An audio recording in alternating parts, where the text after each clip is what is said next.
पहला क्वेश्चन देखेंगे, भाषा की सबसे छोटी इकाई है।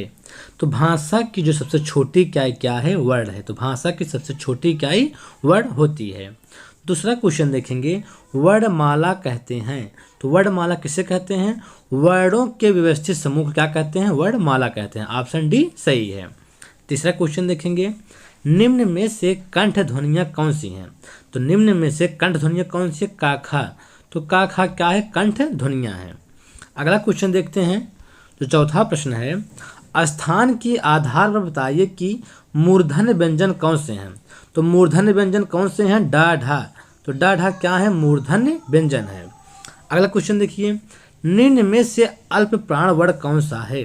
तो अल्प प्राण व्यंजन कौन सा है? का और गा। तो का और गा क्या है? अल्प प्राण व्यंजन है। अगला क्वेश्चन देखिए, निम्न में से नासिक व्यंजन कौन सा है? तो नासिक व्यंजन कौन सा है? आपका इया है। तो नासिक व्यंजन कितने होते हैं? 5 होते हैं। अंगा, इया, ड़ा, नामा, ये सब क्या है? ये सब जो है नासिक के व्यंजन है। अगला क्वेश्चन, ए आय वर्ण क्या कहलाते हैं? तो ए आय जो वर्ण हैं कंठ तालव्य वर्ण कहलाते हैं। 8वां क्वेश्चन देखिए, हिंदी वर्णमाला में अयोगवाह वर्ण कौन से हैं? तो कौन से? अंग आह। तो अंग आह जो होते हैं अयोगवाह वर्ण कहलाते हैं। अगला क्वेश्चन देखिए, निम्न में बताइए कि किस शब्द में द्वित्व व्यंजन है? तो किस शब्द में? ऑप्शन सी सही है, दिल्ली में। दिल्ली में क्या है? द्वित्व व्यंजन है। और देखिए जो 10वां क्वेश्चन है, सा खा शाह कौन से व्यंजन कहलाते हैं? तो सा खा शाह जो है संघर्षी व्यंजन कहलाते हैं। अगला क्वेश्चन देखिए, जो अगला प्रश्न है, निम्न में से बताइए कि नवीन विकसित ध्वनियाँ कौन सी हैं? तो नवीन विकसित ध्वनियाँ कौन सी? वह खा और गा है। अगला क्वेश्चन देखिए, निम्न में से कौन सा घोष वर्ण है? तो कौन सा घोष वर्ण है? माँ। माँ आपका क्या है? माँ आपका घोष वर्ण है। कौन सा अमानक वर्ण है? तो कौन सा अमानक वर्ण है इसमें? आपका ऑप्शन सी, जो ये भा बना है सही नहीं बना है, यही आपका जो है अमानक वर्ण है। और देखिए जो अगला क्वेश्चन है, आपका ये का है, गा है, जा है, फा है, ध्वनियाँ किसकी ध्वनियाँ हैं? तो कैसी ध्वनियाँ है? अरबी फारसी की ध्वनियाँ हैं। अगला प्रश्न, हिंदी में मूलतः वर्णों की संख्या कितनी होती है? तो हिंदी में मूलतः वर्णों की संख्या होती है 52 होती है। तो हिंदी में वर्णों की मूलतः संख्या कितनी होती है? 52। तो कई बार एग्जाम में ये पूछा जा चुका है। क्वेश्चन, छा ध्वनि किसके अंतर्गत आती है? जो छा ध्वनि है ये संयुक्त वर्ण के अंतर्गत आती है। और देखिए जो अगला क्वेश्चन है, हिंदी शब्दकोश में छ का क्रम किस वर्ण के बाद आता है? तो किस वर्ण के बाद आता है? का वर्ण के बाद आता है। ऑप्शन ए सही है। अगला क्वेश्चन देखिए, ज्ञा वर्ण किन वर्णों के संयोग से बना है? तो ज्ञा जो वर्ण है किन वर्ण के संयोग से बना है? आपका ऑप्शन बी, जा और इया के वर्ण के संयोग से बना है। क्वेश्चन, अघोष वर्ण कौन सा है? तो अघोष वर्ण इसमें कौन सा है? ऑप्शन डी सही है, सा। सा क्या है? अघोष वर्ण है। अगला क्वेश्चन देखिए, घा का उच्चारण स्थान कौन सा है? तो घा का जो उच्चारण स्थान है कंठ है। ऑप्शन बी सही है। तो घा का उच्चारण स्थान कौन सा है? कंठ है। अगला क्वेश्चन देखिए, इनमें संयुक्त व्यंजन कौन सा है? तो इसमें संयुक्त व्यंजन कौन है? ज्ञा। ज्ञा क्या है? संयुक्त व्यंजन है। और देखिए जो अगला क्वेश्चन है, निम्नलिखित में से कौन सा वर्ण उच्चारण की दृष्टि से दंत नहीं है? तो कौन सा दंत नहीं है? आपका ये टा। टा क्या है? टा आपका दंत नहीं है। ऑप्शन डी सही है।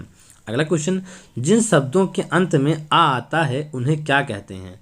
उन्हें क्या कहते हैं? उन्हें आपका अकारांत कहते हैं। ऑप्शन डी सही है।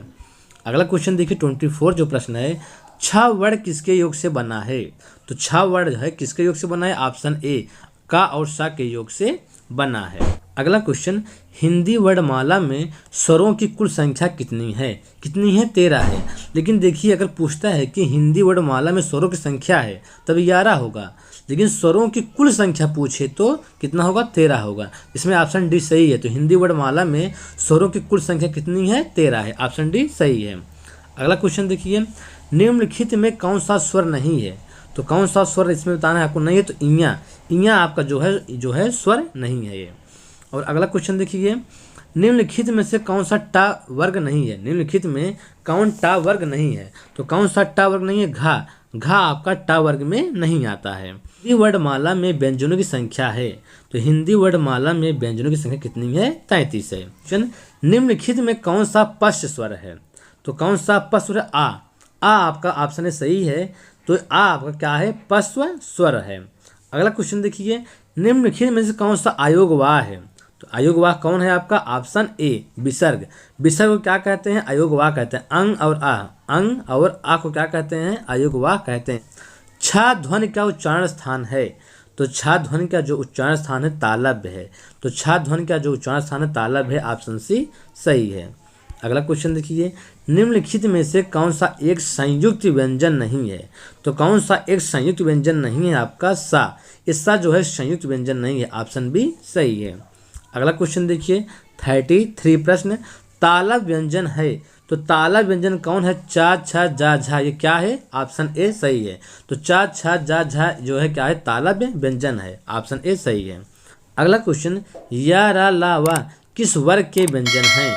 तो या रा ला वा जो है किस वर्ग के व्यंजन है, अंतस्थ है, अंतस्थ वर्ग के व्यंजन कहलाते हैं। अगला क्वेश्चन देखिए 35 प्रश्न, अनुनासिक का संबंध होता है। तो अनुनासिक का जो संबंध होता है किससे होता है, नाक और मुख दोनों से होता है। ठीक है। और देखिए जो अगला क्वेश्चन है, अनुनासिक व्यंजन कौन से होते हैं। तो अनुनासिक व्यंजन कौन से होते हैं, वर्ग के पंचमाक्षर। तो वर्ग के जो पांचवा अक्षर होता है वही क्या होता है, अनुनासिक व्यंजन होता है। ठीक है। अगला क्वेश्चन, हिंदी वर्णमाला में स्वरों की संख्या है। तो हिंदी वर्णमाला में स्वरों की संख्या कितनी है, 11 है। तो ठीक दोस्तों, इससे हमारा वीडियो कंप्लीट हुआ। यदि आप हमारे चैनल पहली बार आए हैं तो आप हमारे चैनल सब्सक्राइब कर दीजिए, लाइक कर दीजिए, बेल आइकन को प्रेस कर दीजिए, क्योंकि हम आपके लिए इसी तरह क्वेश्चन लाते रहेंगे। तो ठीक दोस्तों, आज इतना ही।